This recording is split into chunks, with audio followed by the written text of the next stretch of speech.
I just remembered too another girl that stood out on this date, Hunter.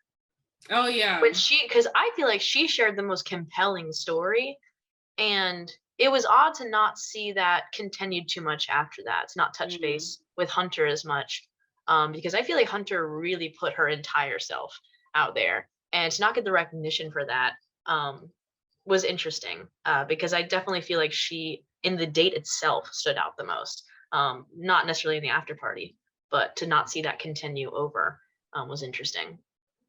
That's very true.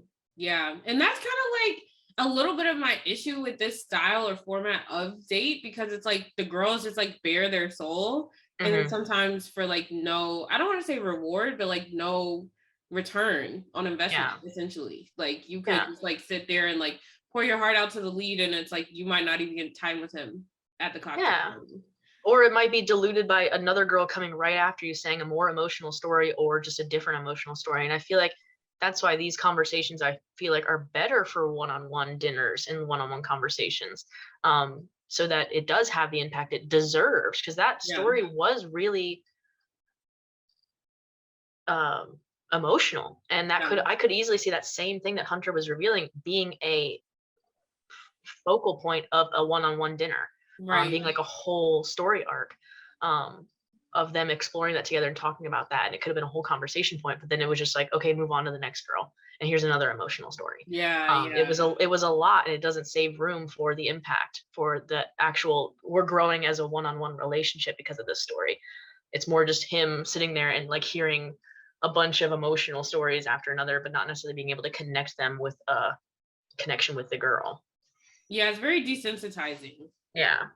Yeah. Y'all are perfectly articulating why I didn't like this date. Like, I don't think I knew that before y'all started talking about it, but I was like, yeah, like I mean, what good is it for me to tell like a group of people a sob story when I'm trying to get to know a guy if we can't like talk about it, he can't respond to it, he can't be like, oh, I've experienced something like that.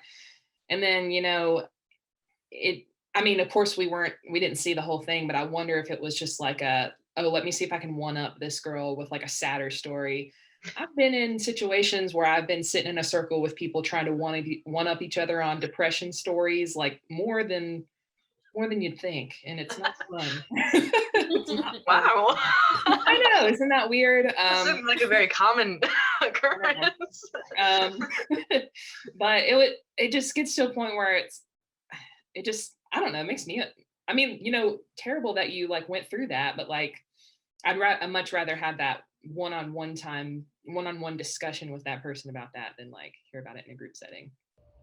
If you want more of where that came from, be sure to check out our full episode recap. It'll be linked in the description as well as pop up on this screen.